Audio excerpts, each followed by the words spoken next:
Foi. Ao vivo. Olá, Rosana! Mone, boa tarde, tudo bem? Boa tarde, tudo bem? E você? Tudo jóia. Vamos esperar os nossos convidados chegarem. Olha lá, já estão chegando. Olá, pessoal, boa tarde. Vamos chegando e vamos dando Oi, olá. quarenteners, tudo bem com vocês? Ó, são pontualíssimos, junto conosco. São, exatamente. As minhas amigas da Unesp de Marília estão todas chegando. Jura, gente? Oi, queridos quarenteners unespianos, tudo bem com vocês? Segunda turma está um peso aqui, Simone. Olha, beijo para vocês, ó. Morrendo de saudade de vocês, gente. Olha lá, olha só. Oi, Pati. Oi, Dani. Oi, Fabiana. Oi, Fabi. Oi, Pati. Oi, Dani. Então, vamos lá. Vamos começar para a gente não atrasar, né, Simone? Sim, vamos lá, então. A Eliane Marchiori. Oi, Li. Li, que saudade, Li. Beijo. Então, vamos lá, gente. Sejam bem-vindos nessa tarde de sábado, dia 25 de abril.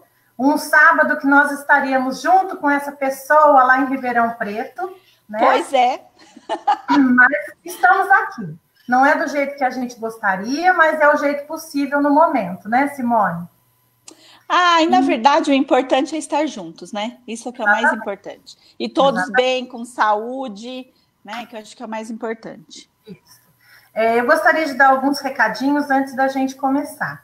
Caso ocorra algum problema na internet, pessoal, a gente vai tentar voltar. E se não acontecer de voltar, eu queria combinar com a Simone, se for possível, Simone, outro dia, a gente marcar uma outra live para a gente completar o que a gente gostaria de falar. Pode ser? Simone? Por mim tá ótimo. Então, tranquilo. Beleza. Pessoal, compartilha com as pessoas, põe o nome das pessoas aí para marcar, porque essa live, aos meus olhos, é a minha live master. Eu estou muito... Ela vai, olha lá vai. Você não começa, hein, Rosana? Porque daí eu começo a chorar e aí a gente não vai ter live, né? Aí não vai Mas dar certo, certo, de verdade, né? Simone, você é uma pessoa que faz parte da minha vida fonoaudiológica. Minha mãe científica. Ai, que orgulho da minha filha. E assim, lógico que a gente tem muitos professores que... A Luciana Sebastião, que me introduziu na fonoaudiologia educacional na Unesp, mas depois, conhecendo você, toda a sua capacidade, eu dei continuidade nessa área tão nobre, né, que é a fonoaudiologia educacional, tá? Então, muito obrigada por você ter aceitado o convite, muito obrigada por você contribuir com a formação dos fonoaudiólogos nesse Brasil todo, internacionalmente, e com a educação do nosso país, que tanto precisa do seu olhar. Muito obrigada, viu? Eu que agradeço a oportunidade de estar aqui para a gente discutir questões aí tão importantes relacionadas à educação, né?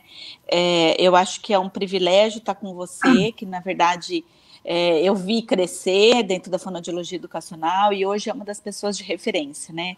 Do qual eu me orgulho muito de poder chamar de amiga diária, né? Eu acho que isso é muito importante. Tem um peso nas costas isso, né? Agora já foi, minha filha. Agora já foi. Então vamos lá. Gente, para quem não conhece, mas eu duvido que tenha alguém que não conhece essa pessoa, né? Essa é a professora doutora Simone Capellini. Ela é professora livre-docente do Departamento de Fonoaudiologia da Unesp de Marília. Então vamos lá, Simone, nós temos aqui muitas perguntas chegaram, né? Inúmeras perguntas, de tudo quanto é parte desse mundo, desse país, né? E eu queria resumir isso em algumas perguntas que sejam, assim, chave, né, para a nossa discussão sobre o tema habilidades preditoras da alfabetização. Pessoal, se vocês quiserem fazer perguntas aqui no chat, podem fazer, tá? A gente vai interagir com vocês também pelo chat, como também, se tiver algum material, alguma coisa, nós vamos compartilhar aqui o link para você pelo chat, tá bom? Vamos lá, nossa primeira pergunta, Simone. O que são habilidades preditoras da alfabetização? Olha só, antes de responder, a primeira coisa que a gente precisa discutir é que assim, o termo habilidade preditora, é uma habilidade que foi, é um termo que foi criado no Brasil, né?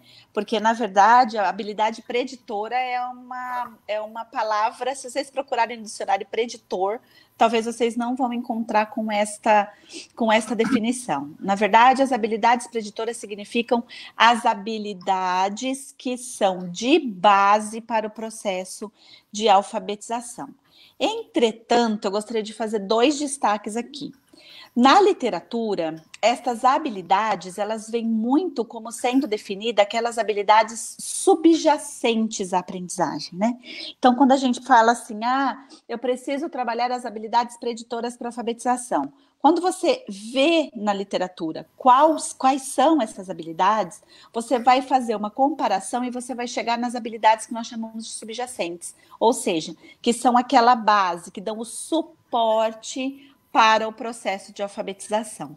Então, se eu tivesse que definir, são essas, são habilidades que dão a base para o processo de alfabetização acontecer, né? E aí leia-se processo de alfabetização, ou aprendizagem da leitura e escrita formal, tá? Certo. Então, agora, já que você definiu, quais são elas, né? Então, agora... Essas abençoadas.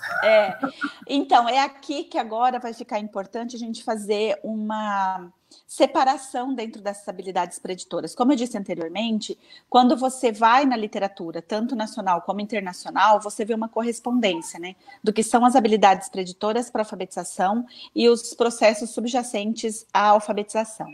Então, basicamente, eu estou falando de vocabulário, habilidade metafonológica, memória operacional fonológica e velocidade de acesso ao léxico mental, que nos processos de avaliação a gente checa através da nomeação automática rápida, ok? Então, basicamente, seriam essas 4 principais habilidades. Porém, nós não devemos esquecer que eu não posso só tomar como base estas habilidades subjacentes à aprendizagem. Eu preciso incorporar o que nós chamamos de habilidades adjacentes à aprendizagem. Então, eu tenho que ter uma sobreposição aí, porque eu não posso esquecer daquelas habilidades que efetivamente vão me formar o processo de alfabetização. Então, eu estou falando de habilidade auditiva, de habilidade visual, de habilidade integrativa. Então, eu não posso esquecer de falar dos meus processamentos, né? Não posso esquecer de falar da minha habilidade atencional, do meu processamento visual, do meu processamento auditivo, né? Do meu processamento sequencial. Não posso deixar de falar desses processamentos, porque se eu não tenho esses bons processamentos, que são tidos como habilidades adjacentes, eu não tenho a formação dos meus processos subjacentes, que seriam os meus preditores.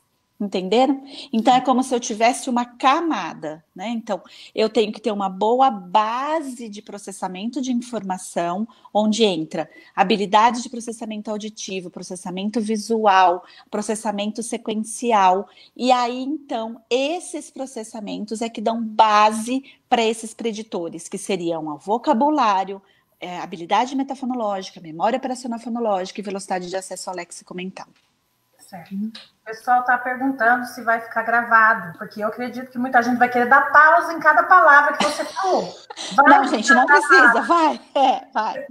A gente está fazendo aqui no Face justamente por isso, para que fique gravado, né? Então, isso aqui vai ser o meu objetivo de estar fazendo aqui no Face, é justamente para que seja um acervo, Simone, para as outras pessoas, para os professores, que venham buscar informação, deixa eu escutar de novo, deixa eu ver de novo, deixa eu estudar novamente, né? Então, esse vai ficar gravado. Olha só, deixa eu vou dedar a Rosana agora, já que a gente está nesse bate-papo aqui, ó.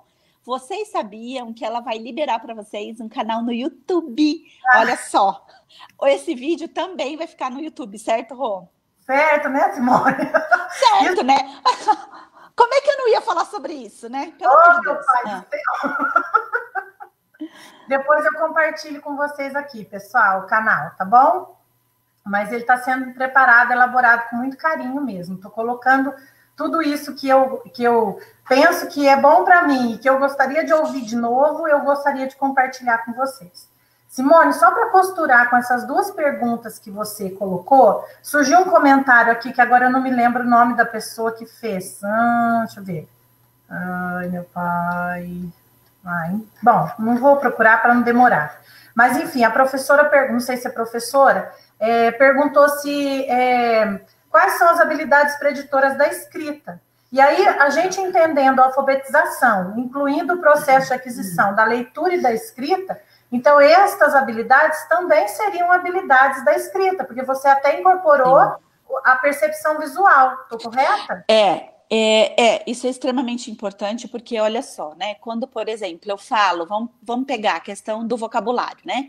Quando eu falo do vocabulário, então, assim, o desenvolvimento do vocabulário da criança, muito embora as pessoas pensem que ele é muito desenvolvido a partir de uma bagagem cognitiva, linguística, auditiva, eu não posso esquecer que muito do vocabulário da criança também passa por uma percepção visomotora. Né? Então, é aquele exemplo que uma das várias aulas eu já dei. Então, quando aquela criança vai na tomada e fica assim, olha, acendei, acendei, apaguei, ela está vinculando um ato motor a um vocabulário que você vai corrigir dizendo isso, acendi, apaguei. Mas olha só, olha a relação. Eu tenho informação auditiva, eu tenho informação motora e eu tenho informação visual.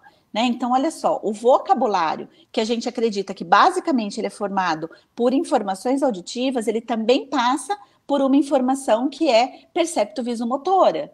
Então, eu só estou dando exemplo do vocabulário, mas eu poderia dar exemplo de outras situações aqui no dia a dia que são constituídas dessa forma.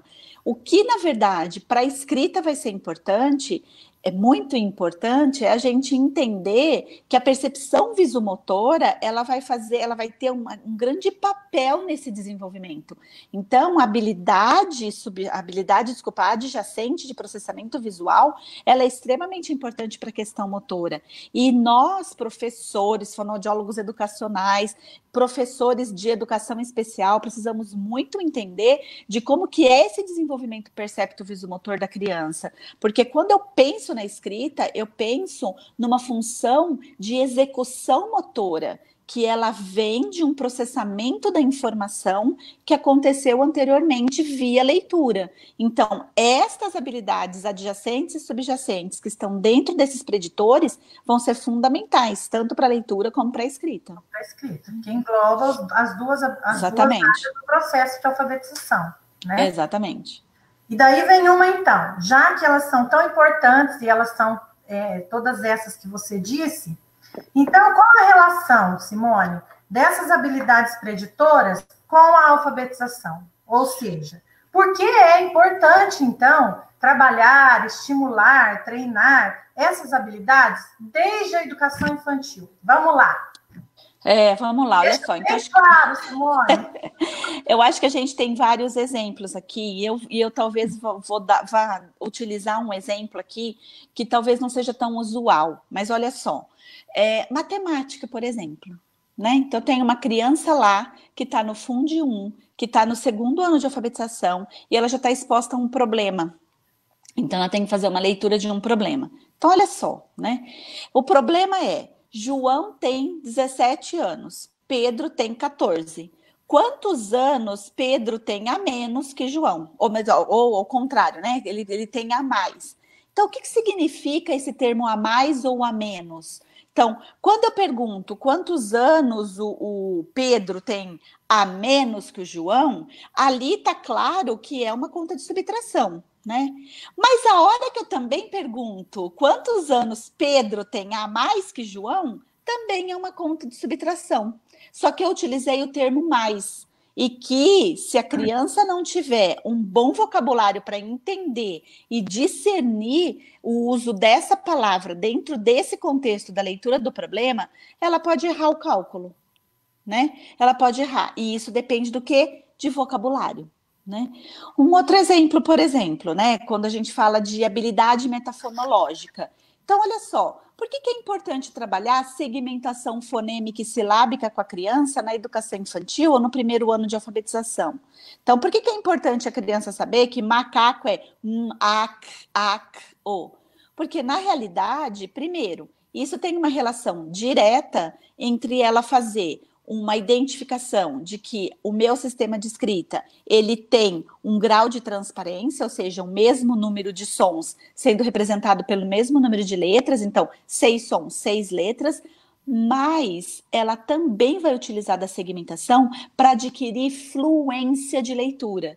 Quanto mais rápida ela for para usar a fusão temporal rápida em sucessão, que é exigida na segmentação fonêmica e silábica, melhor ela vai ser na decodificação, mais rápida ela vai ser na fluência de leitura. Então, ela vai ter, quanto melhor a segmentação dela, melhor a decodificação e mais rápida ela é na velocidade de leitura.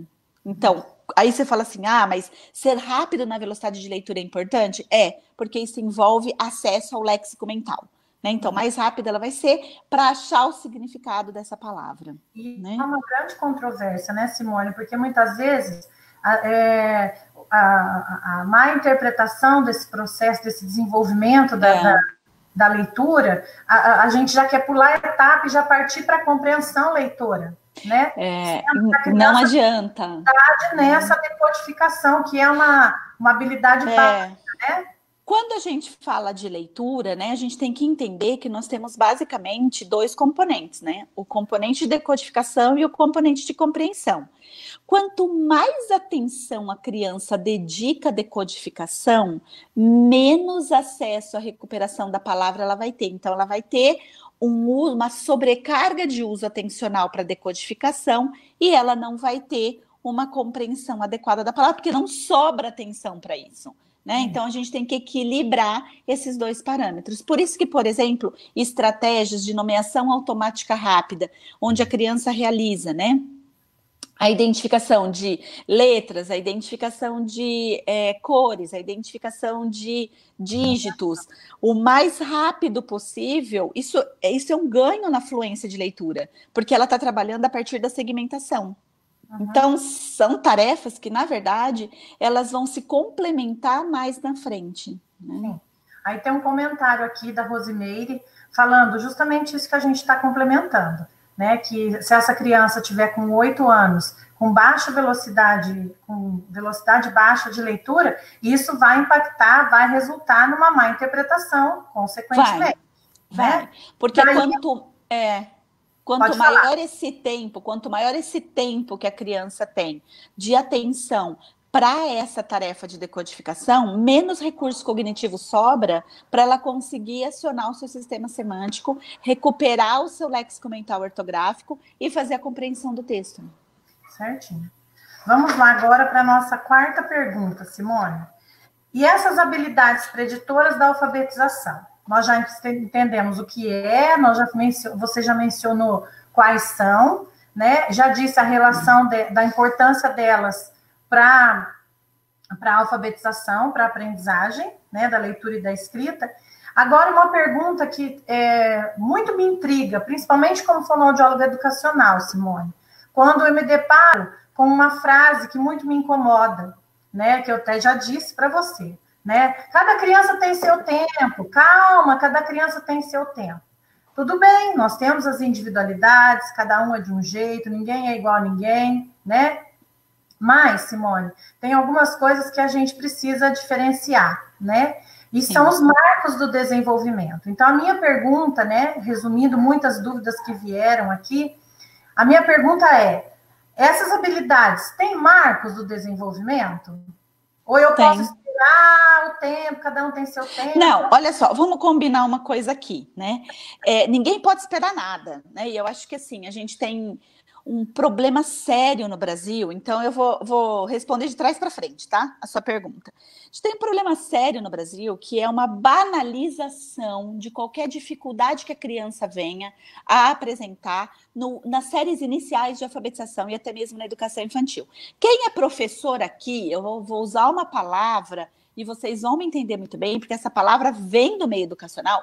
Tem muitos professores que falam assim, Simone, eu tenho uma criança que eu não sei, ela é um pouquinho estranha, talvez eu precise pensar em outras formas de ajudar ela, porque ela não está conseguindo, amarrar um sapato, ela não está conseguindo identificar cores, ela não está identificando letras.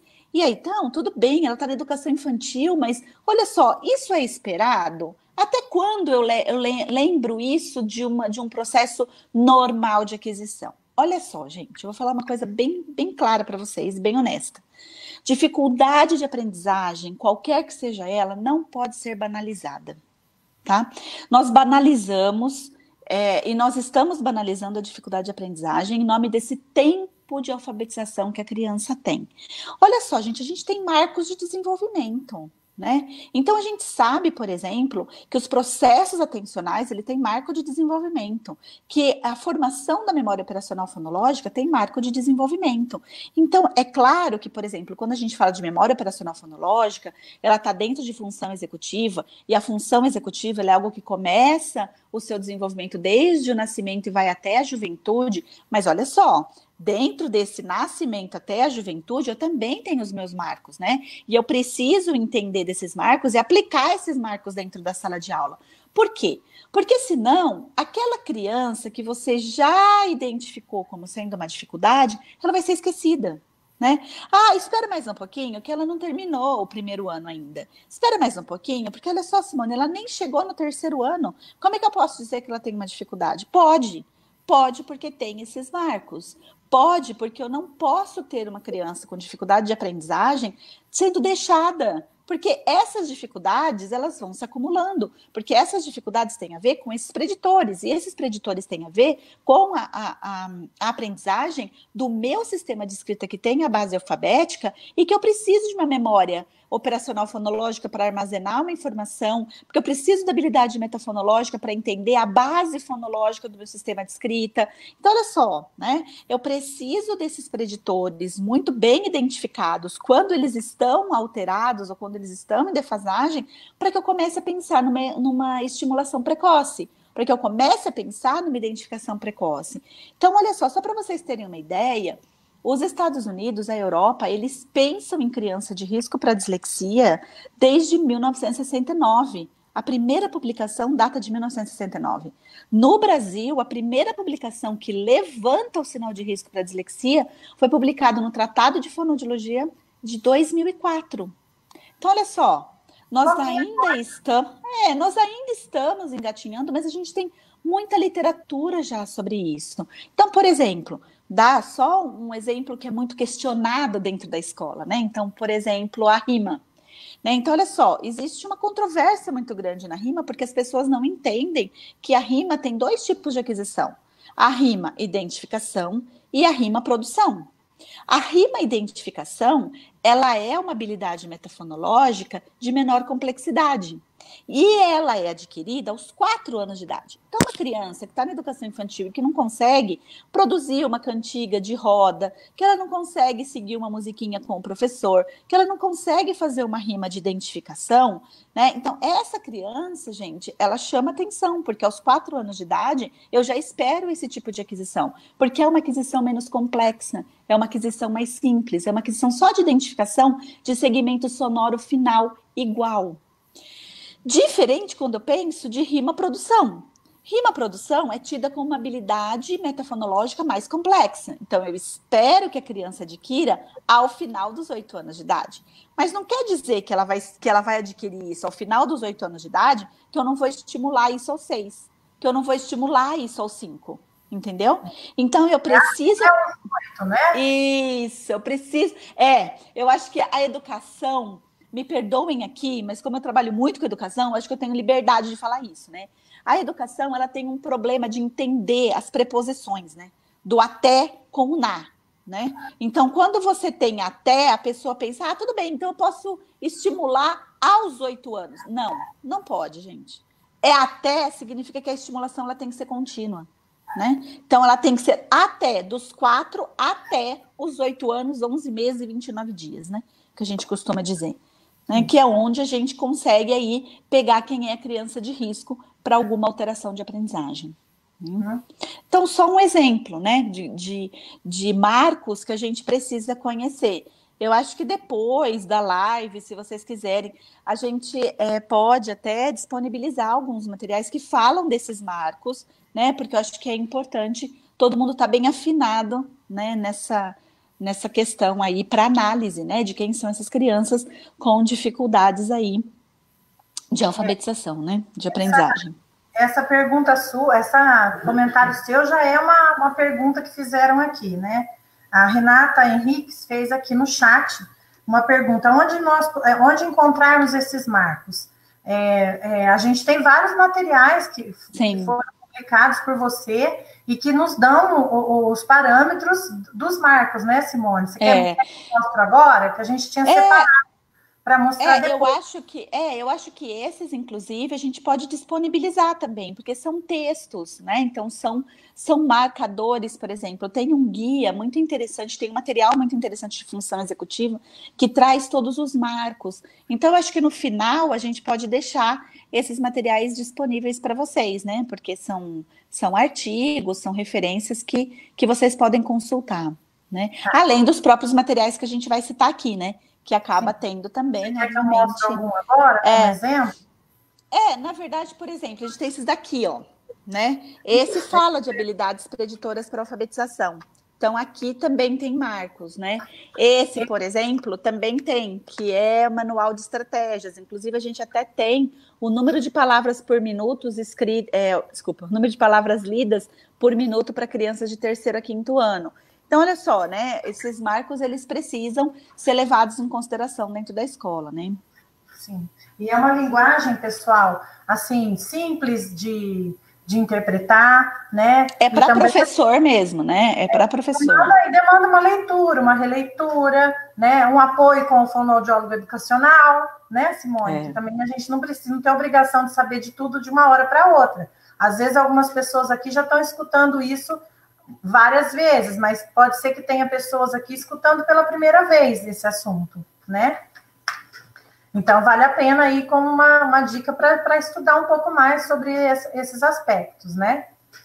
Aí, Simone, a próxima pergunta que tem aqui é a seguinte: então, qual seria a consequência ou o impacto disto nos escolares quando não se trabalha essas habilidades preditoras na alfabetização? Como é que fica isso na escola ou na forma de pensar, na filosofia de determinada escola, que não vê isso como uma prioridade?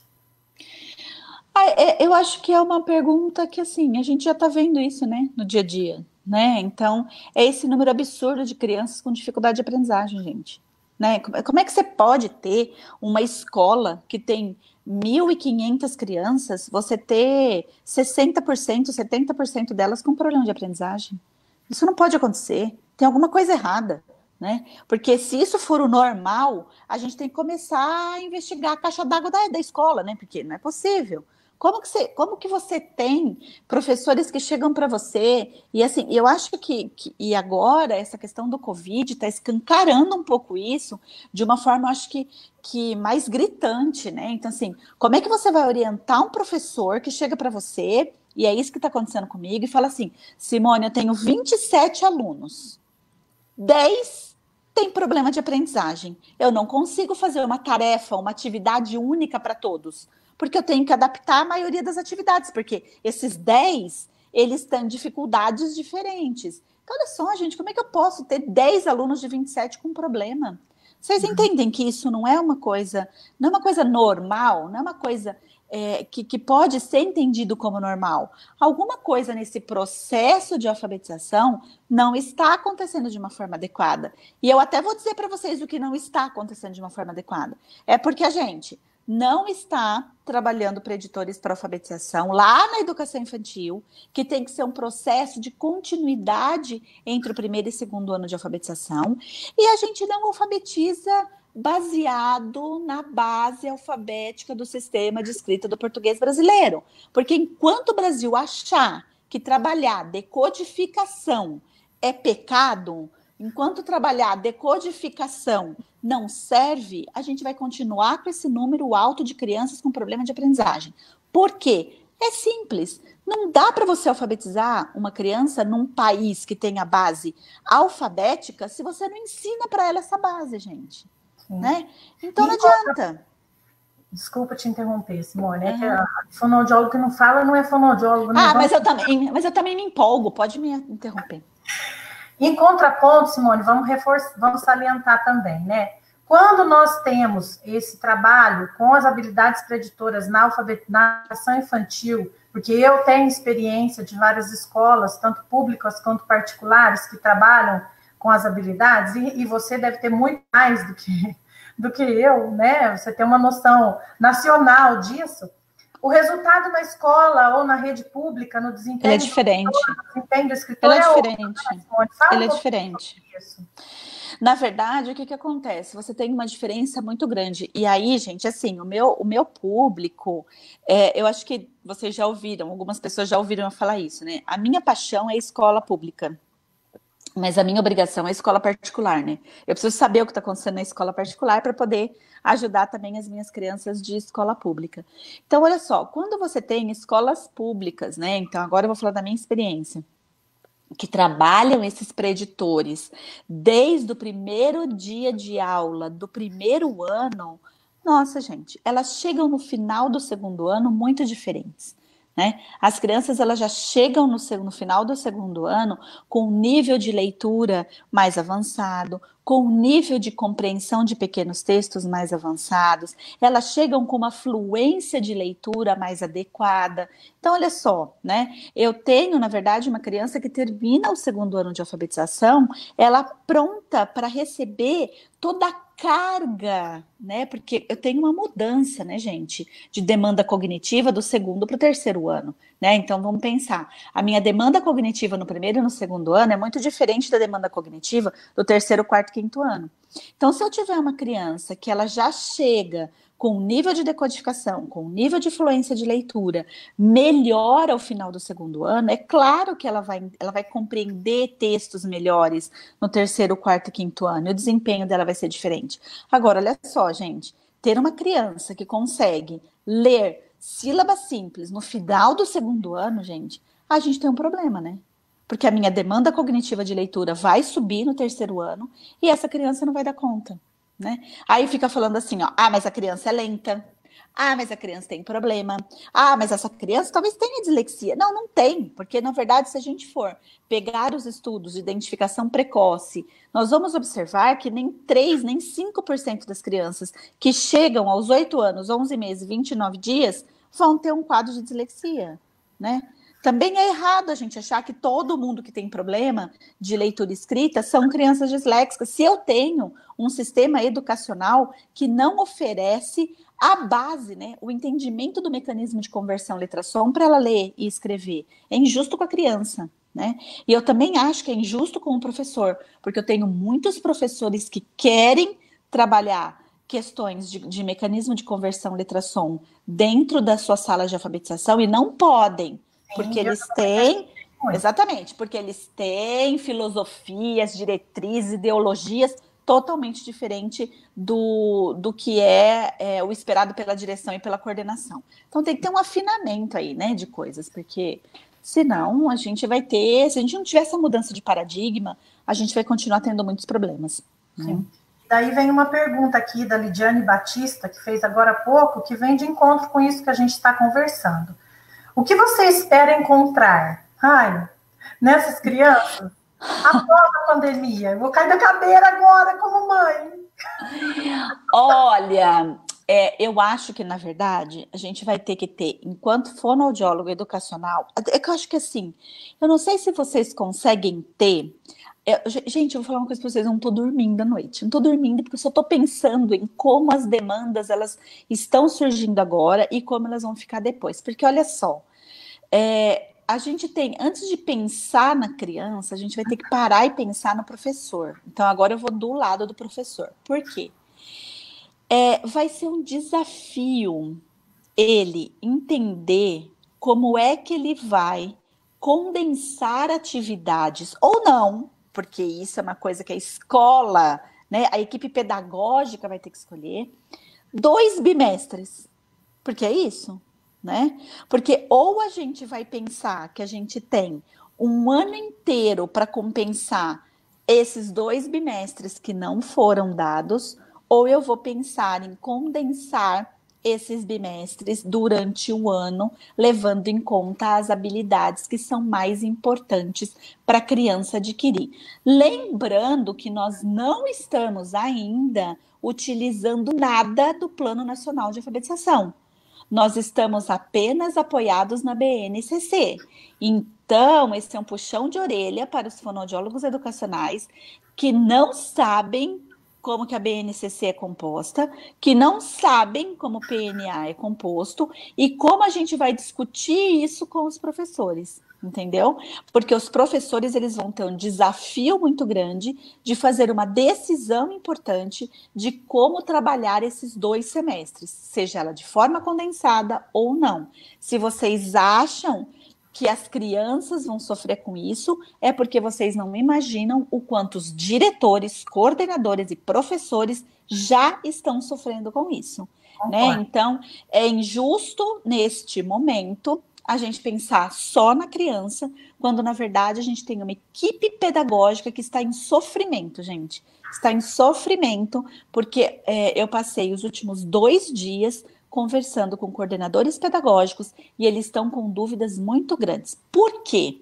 Porque de um lado eu tenho um estado de São Paulo, tá, gente? Se tiver outros estados aqui, me perdoem, né? Porque eu só estou tendo contato com essa política maior no estado de São Paulo.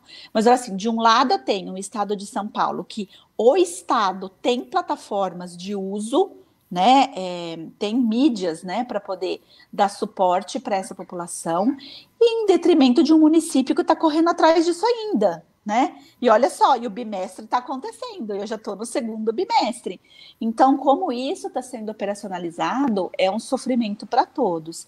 Mas, e aí respondendo a pergunta da Lidiane, eu acho que quem menos vai sofrer com esse processo vão ser as crianças. Porque as pessoas que estão trabalhando diretamente com a organização desses planos educacionais já estão em sofrimento. Então, acho que as crianças, neste ponto, talvez sejam mais resguardadas. Entendeu? E aí também vem, acho que mais do que nunca, um chamado aos fonoaudiólogos educacionais para entrarem em ação neste momento, para dar suporte de várias formas para a equipe escolar. Inclusive para discutir como fazer essa condensação, né? Que habilidades do 1º e do 2º bimestre que são extremamente importantes para este ano letivo a criança consolidar para que ela não fique em defasagem. Né? Então, esse vai ser o nosso maior papel dentro desse processo aí de ajuda educacional. Né? Sim, eu também penso dessa forma.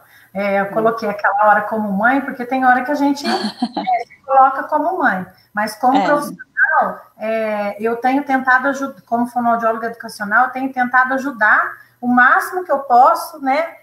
Chegar até nas escolas e levar informação, levar ajuda, porque é um momento difícil. Eu sempre digo isso, digo para os pais, às vezes os pais vêm reclamar comigo, eu digo, gente, tá difícil para todo mundo, não é só para a criança, não é só para a família, não, tá difícil para a escola também, né? Então, vamos tentar fazer o máximo que a gente conseguir, como fonoaudiólogo educacional, como pais, para ajudar a escola também, que está tentando fazer a parte dela da melhor forma possível, né, Simone?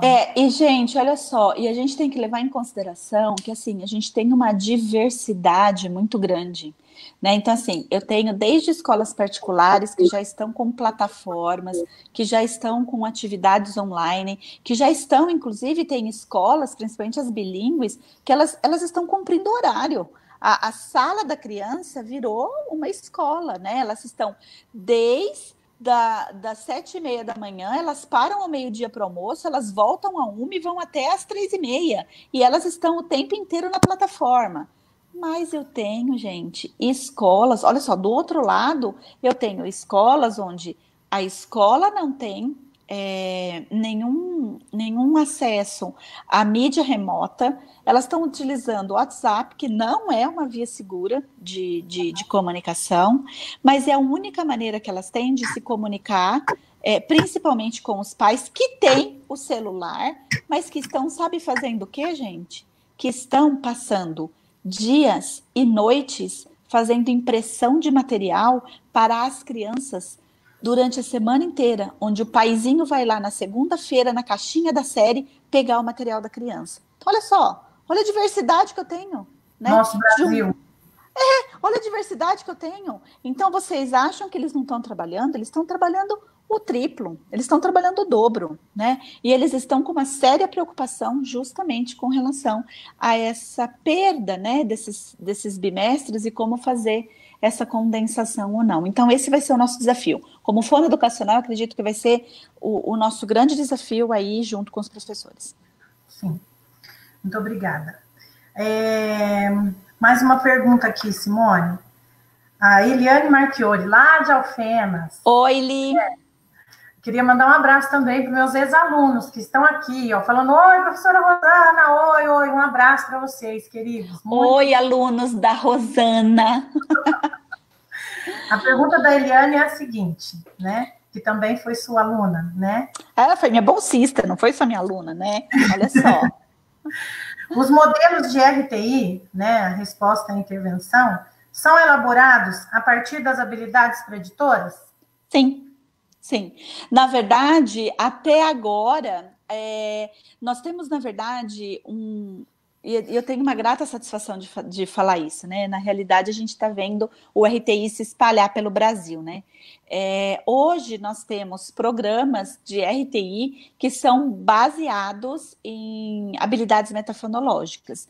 Entretanto, até o ano que vem, nós vamos ter os RTIs de atenção, de matemática, de compreensão de leitura e de nomeação automática rápida, né?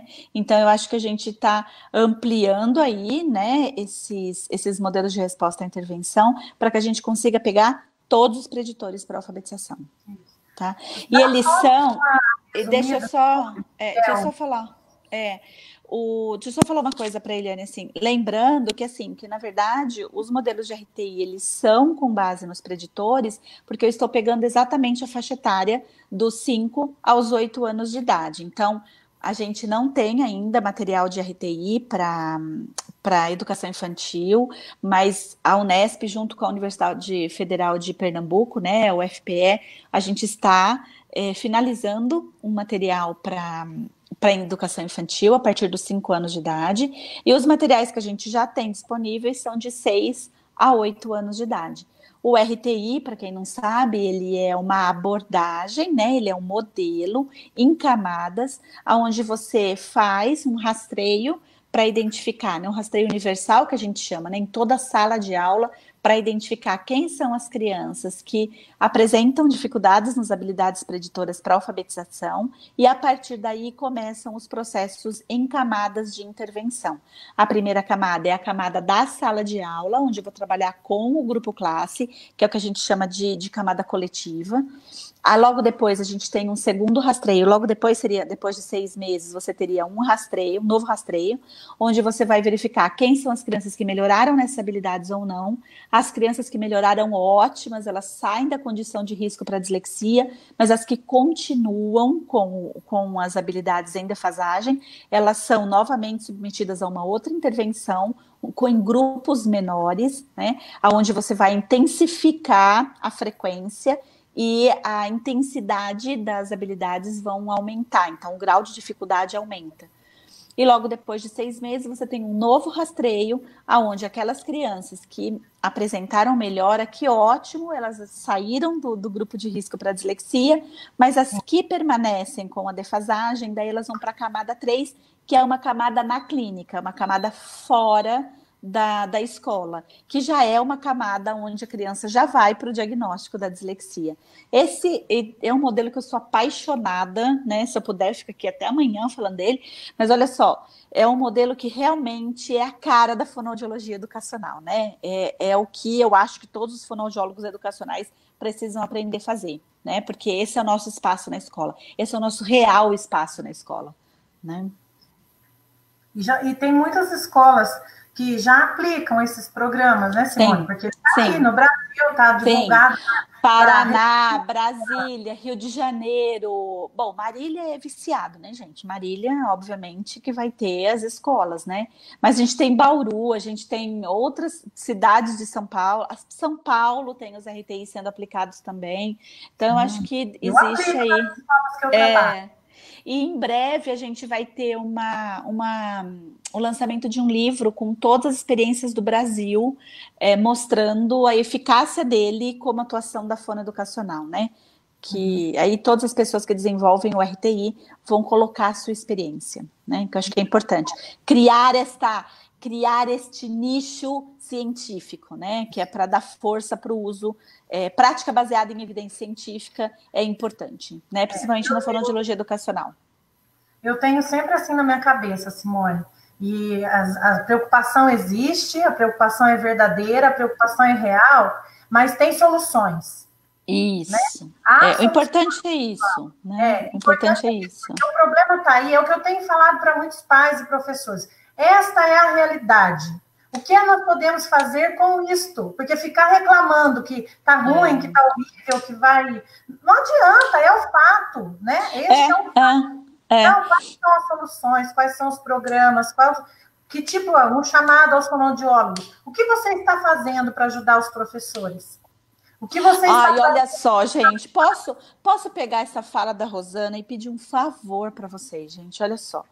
Eu estou ouvindo, e não é pouco, é muito. E aí, assim, eu já tenho uma tendência a ficar sem dormir, porque eu estou sabendo da situação das escolas, eu estou sofrendo com os professores, mas olha só, gente.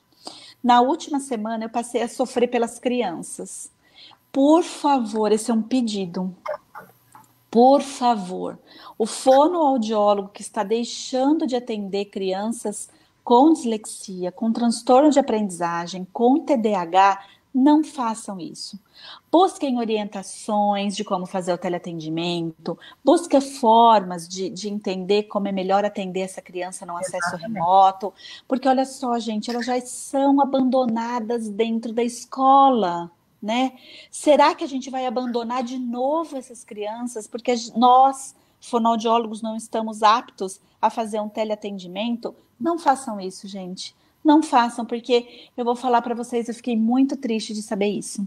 Então, assim, de dizer que, eu não sei como é que vai ser o manejo da criança com problema de atenção, não sei como é que eu vou manter a atenção da criança, eu não sei que atividade dá. Olha só, gente, procura ajuda. Entre em contato, vamos fazer rede de apoio, vamos fazer WhatsApp de apoio, o que vocês quiserem, mas não deixem de atender essas crianças. Não é ético, não é justo, né? E a gente precisa parar e pensar um pouco nessa criança que já é invisível dentro da escola e que agora ela se torna invisível porque o profissional não sabe usar tecnologia.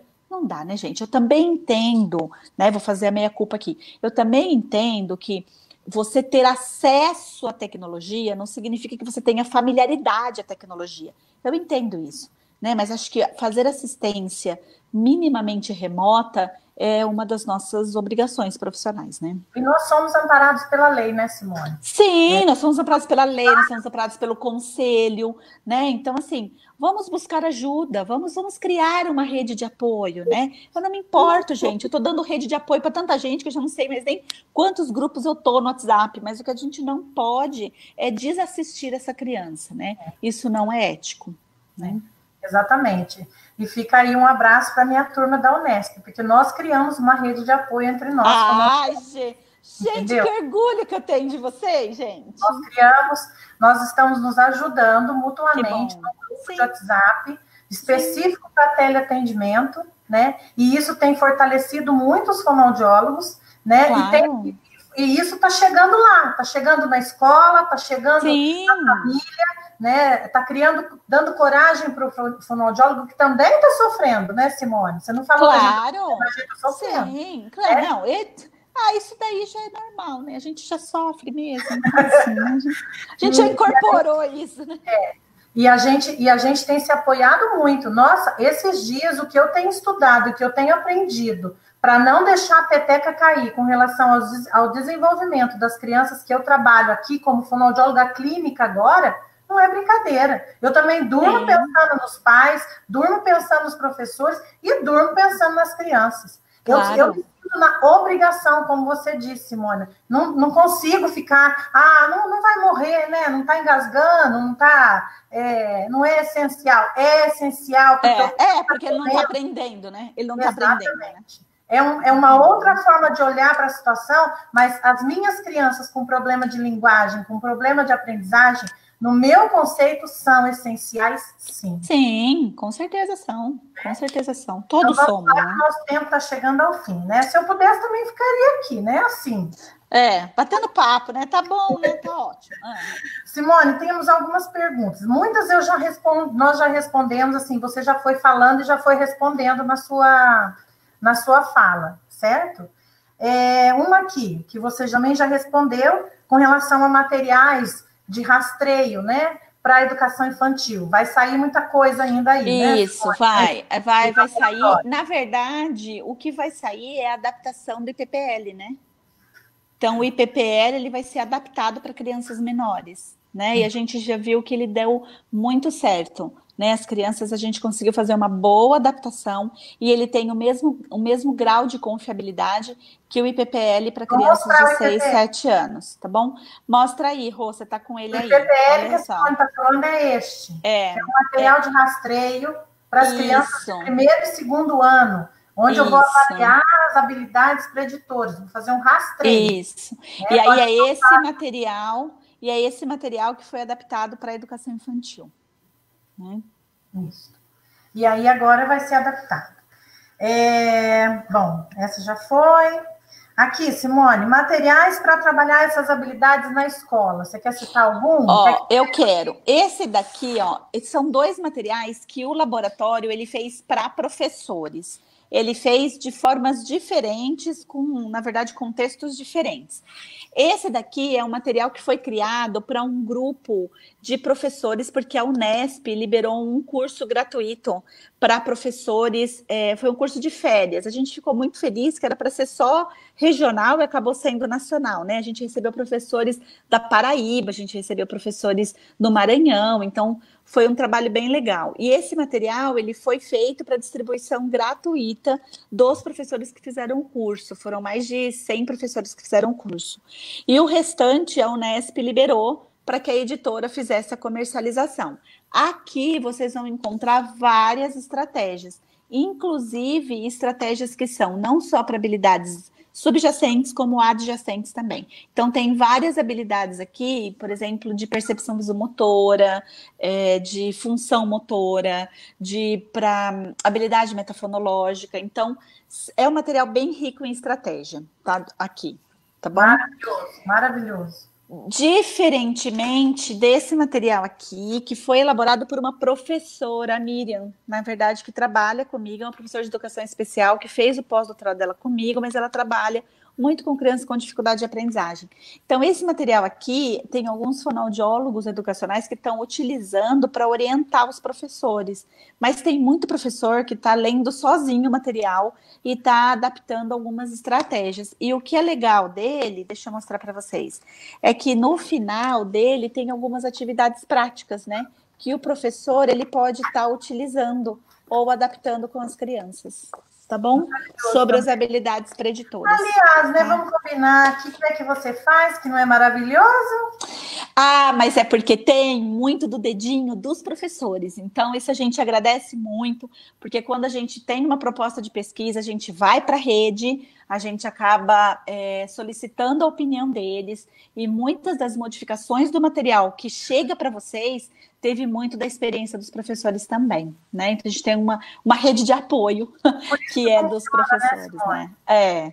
Porque na verdade... Porque não é feito dentro do consultório, não é feito só por fonoaudiólogo, a sua equipe que produz os materiais, né? Que é enorme. Um abraço para o pessoal do LIDA, que deve ter muita gente assistindo aqui. 25 pesquisadores, né? Eu acho que é bastante gente para pensar, né? Nossa, e elas são excelentes, assim como você. Né? Eu me sinto bem abençoada por isso, porque eu tenho uma equipe que compra os meus sonhos e dessa forma eu consigo sonhar os sonhos delas como elas sonham os meus, né? Eu acho que isso é bem legal. Você, né? Um dia, né, Rô? Dia, né? Deixa o Davi crescer, né? Deixa. Ô, Simone, aqui uma pergunta que eu acho que é pertinente a gente colocar. Eu só não perdi o nome da pessoa que perguntou aqui, que eu fui anotar. Gente, a Rosana não tem rastreio visual, então ela perde mesmo. Mas não, tá? Você não tem noção, tanto que estão fazendo comentário aqui. Ela perde mesmo. E a hora que eu levanto o olho já foi. Olha, que bom. Eu até gostaria de responder essa, porque eu já estou com material aqui na mão. Materiais para fonoeducacional, para trabalhar com os professores, nesse momento, com os professores, né? Você deve ter outras colocações, mas eu gostaria de citar esse, que é gratuito, né? Que foi lançado nesse momento agora, então, Fonologia Educacional em tempos de Covid-19, foi lançado, está disponível para download free, lá no site da sociedade, foi elaborado por você e por toda essa equipe maravilhosa que você tem lá no LIDA, e que é um excelente material para nós fonoaudiólogos, gente. É assim, você lê, relê, a gente fala um pouco de rotina, questão da ansiedade, né, que gera esse tempo de Covid aí, né, para trabalhar com as crianças. Mas olha só, eu acho que esse material é um material ótimo, mas fiquem ligadas no meu Instagram, no Instagram da Rosana, no meu Facebook, no Facebook da Rô e da Comunique, porque a gente vai estar disponibilizando mais materiais download free. Então, eu vou contar o que vem por aí, tá? Então, a gente já está finalizando, então por isso que dá para contar. Então, vai vir um material download free para teleatendimento em leitura escrita, vai vir um material em download free para professores trabalharem atividades de língua portuguesa e matemática com base na BNCC. Vai vir um outro material que é sobre dislexia, da identificação precoce à intervenção, e um material da Rosana que a gente está preparando para também disponibilizar em download free. Então, acho que vai vir muitas coisas aí. Todos os materiais agora do LIDA vão ser basicamente dedicados para download free. No segundo semestre vem aí uma coleção de fonoeducacional, que vão ser 5 livros, todos download free. A Sociedade Brasileira de Fono vai disponibilizar, junto com o Conselho Federal de Fonoaudiologia, um material de fonoaudiologia com enfoque na educação. A gente vai ter o Tratado de Fonoeducacional. Então vai vir muita coisa por aí, né, gente? O que a gente está querendo é ter a massa crítica para que a gente tenha prática baseada em evidência na fonoaudiologia educacional. Parar de fazer assim, eu acho que dá certo, né, Simone? Não, a gente não acha nada, né? A gente está buscando as melhores práticas, né? As boas práticas para serem utilizadas dentro da educação. Isso é muito importante. Fazer coisas baseadas em evidência científica. Sim, né? Exatamente. Eu acho que o nosso tempo está encerrando, né?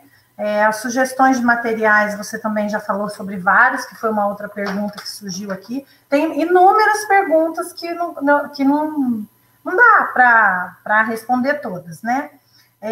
Tem perguntas sobre a educação infantil, material para trabalhar com a percepção vismotora, Simone. Daria para resumir?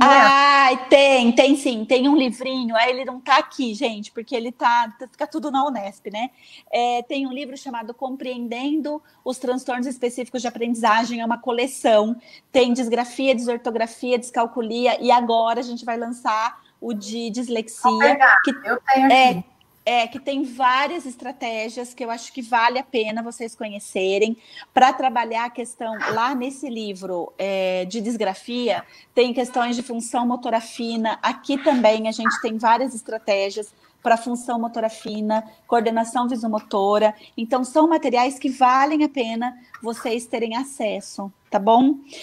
E enquanto a Rosana pega, só vai ter uma coisa que eu acho... lá, são esses 3 aí, que tem muitas informações com relação aos materiais, né? O volume 1 é de disgrafia, que é esse que eu falei, mas aqui também tem várias estratégias que vocês podem utilizar. E tem o volume 2, que é o da desortografia, e o volume 3, que é o de descalculia, tá? Então, se eu não inverti a ordem, tá bom? Esse ano já tá para sair o de dislexia, e junto com ele vai ser uma surpresa para vocês, né? Na verdade, a gente vai ter um livrinho, que é a história do Bernardo, que recebe a visita do Lidinho, para explicar para ele o que é a dislexia. Então, a gente vai ter uma historinha para contar o que é a dislexia para as crianças, que eu acho que é bem legal também, né? Isso é bem educacional para a criança, né? Simone, o povo está cobrando aqui a disponibilização de artigos que você falou no começo.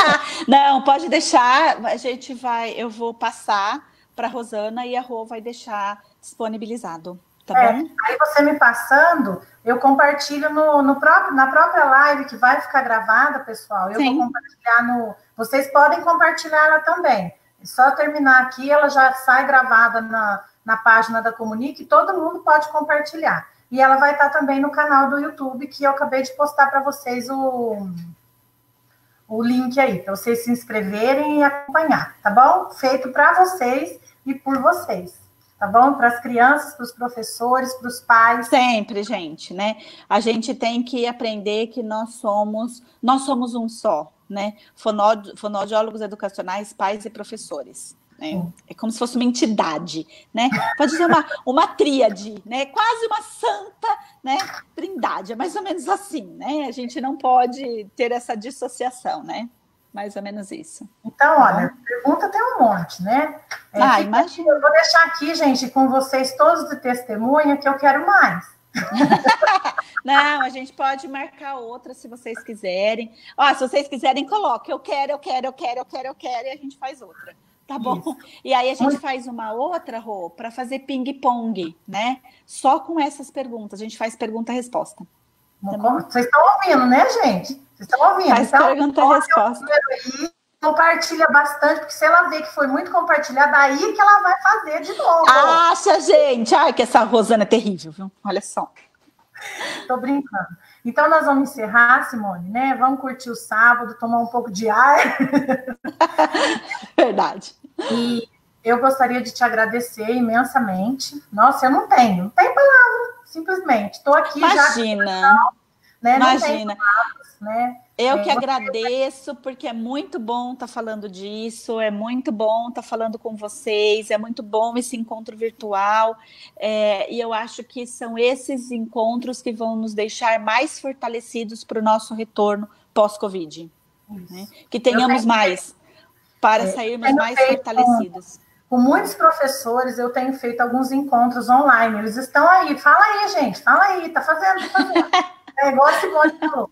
Tô fazendo.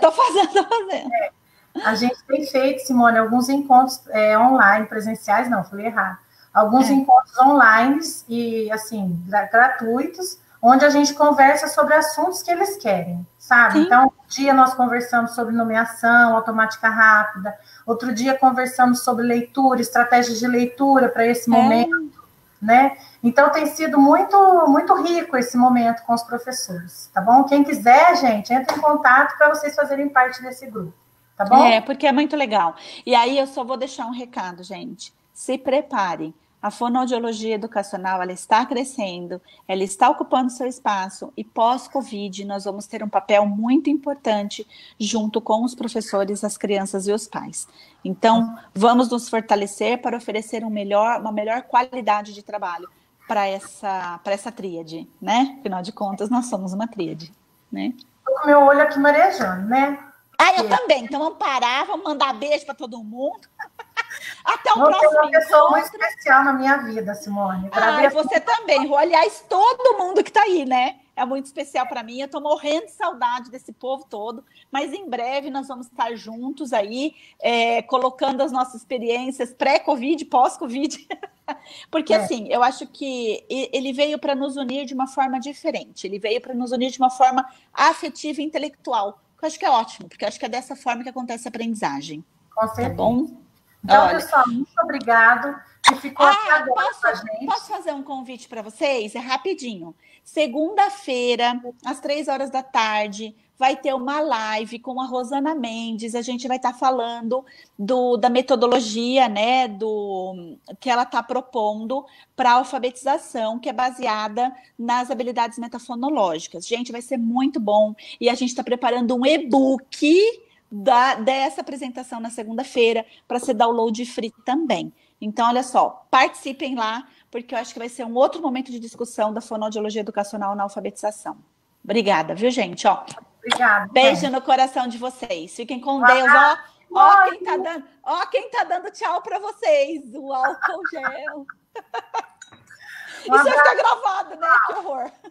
Muito obrigada por todo mundo que esteve aqui. Foi a minha live master, tá bom? O maior. Ai, gente, muito obrigada. Fiquem com Deus. Beijo, Simone. Fica com Deus. Um abraço para todo mundo, gente. Tchau, gente. Beijo. Bom final de semana. Fiquem com Deus. Amém. Fiquem em casa, hein, gente?